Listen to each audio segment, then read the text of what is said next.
Hello. Can you all hear me? Hi, everybody. Thank you very much for inviting me to Sweden.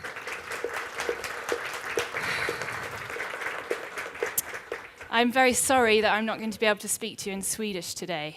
Some of you may know that I did work in Sweden for Anders Levander at North Sales 7 years ago.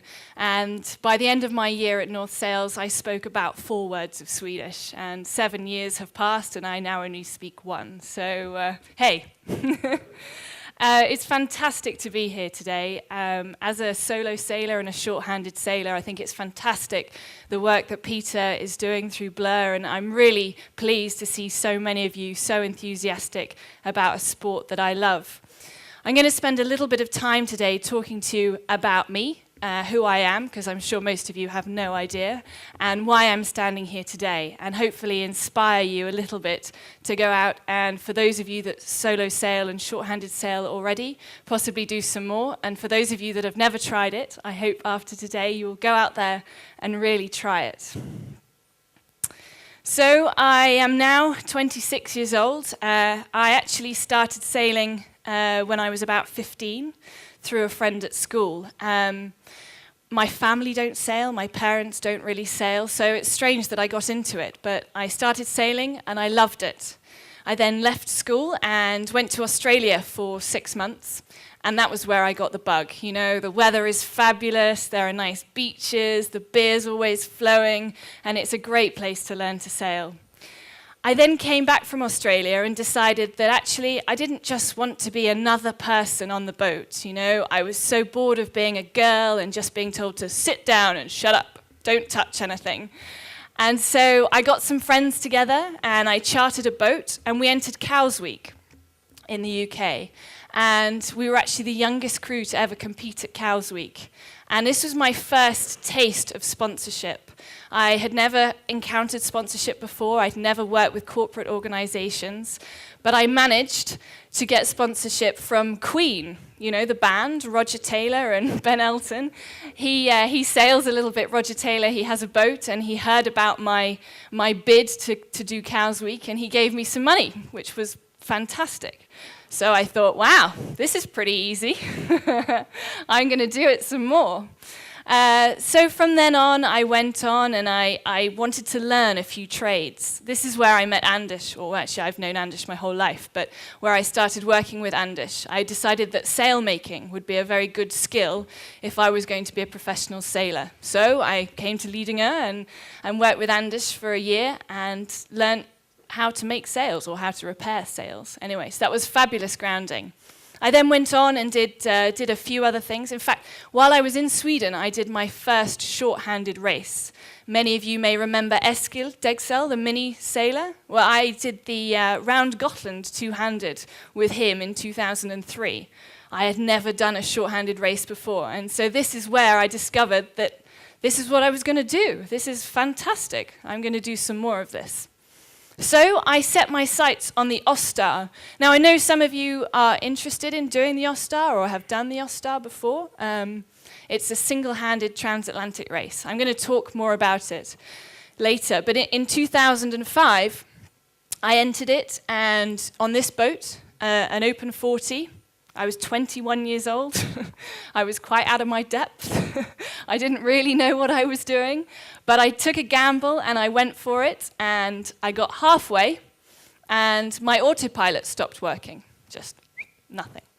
And I phoned up the company, who I shan't tell you who it is, and they said, "Oh yes, that doesn't work. You should bring it back to the factory." I'm 1,000 miles from land. I cannot bring it back to the factory. So this was the end of my OSTAR dream, age 21, 22. It was a very hard wake-up call. It was very, very difficult at that age to have failed in something. I've always been very confident, very outgoing, very determined. And it was very, very difficult to accept the fact that I hadn't achieved this.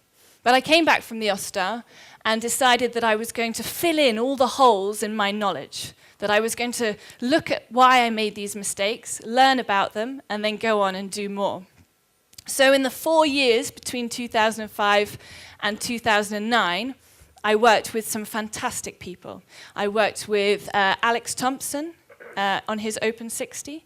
I worked with Brian Thompson on the Vendée Globe, and a lot of Open 60 projects. I wanted to know that what I was doing right and what I was doing wrong, so that when I went back to my own project, I would know that I was doing it right. I wasn't just guessing, I actually knew that this was how the good people did it.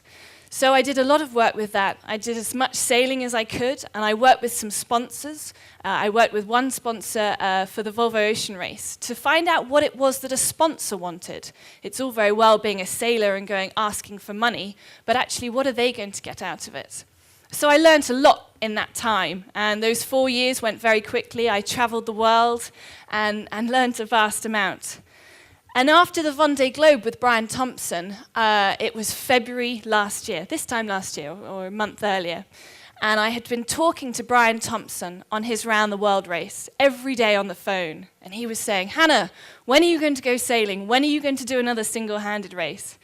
And I kept saying, no, I don't have any money, I can't do it, I don't have any money. And 7 weeks before the start of the race, I signed a sponsor for the OSTAR.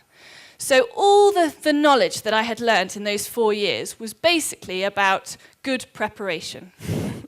But I only had 7 weeks, so I had to be very quick. I had to get going.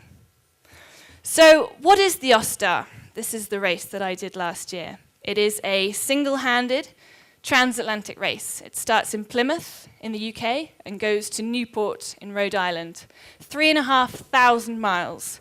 It's the oldest single-handed race in the world. It was originated in 1960 when Sir Francis Chichester and Blondie Hasler bet £half a crown, which now is about 1 kroner, I think, on who could get to America the fastest. And this race has been running every 4 years subsequently. A few years ago, they split it into 2 sections. We now have the Transat for Open 60s, and we have the OSTAR, which is the Corinthian side of it. So any boat between 30 and 50 feet can enter. You have to do a 1,000-mile qualifier. But apart from that, you have to pay some money. But apart from that, anyone can do it. And it is a fantastic race. You're going against the prevailing winds and the currents. So it's basically upwind all the way to America. It's quite hard work. So this was the second time I was going to enter it. Now, back in 1960, Sir Francis Chichester won it. And he took 40 days. I think the record for a North Atlantic east to west crossing is now 7. Something like that. So we've come a long way since then. So it happens every 4 years. Multi-hulls and mono-hulls can enter. And the next one's in 2013. So for those of you that were thinking of signing up, you now can. And this year was very, very different. Oh, sorry, as you can see, here you go, Francis Chichester, 40 days. This year was very different. We had 2 multi-hulls entering. We had 35 people on the start line. 2 of those were multi-hulls. And neither of the multi-hulls got there. So it was the first year that a monohull had won it since 1976. So it was a good year. So about the boat that I did it in. The previous time I did the race, I did it in an Open 40, which was hard work, big, complicated, and broke a lot. So I decided to get rid of all those things that weren't working, and I got a smaller boat that was simpler, easier to handle, and I thought that perhaps if I could stop everything from breaking, then I might be able to actually focus on sailing a little bit and get there a little bit quicker. So I chose a Beneteau Figaro. I'm sure all of you know about the Figaro class in France. It's a very successful class. It has been established for a long time. It's 32 feet. It has twin rudders. Has 250 kgs of water ballast in each side. It is a symmetric setup. And apart from that, that's it, really. It's very, very basic downstairs. It's very simple. There's very little to go wrong, and they're quite easy to sail. So I chose this, that you can see a nice cockpit shot. Very, very nice boat. Not very good upwind, though, I now know, which is not good for 3,500 miles. It was fine on the way home, but not on the way there.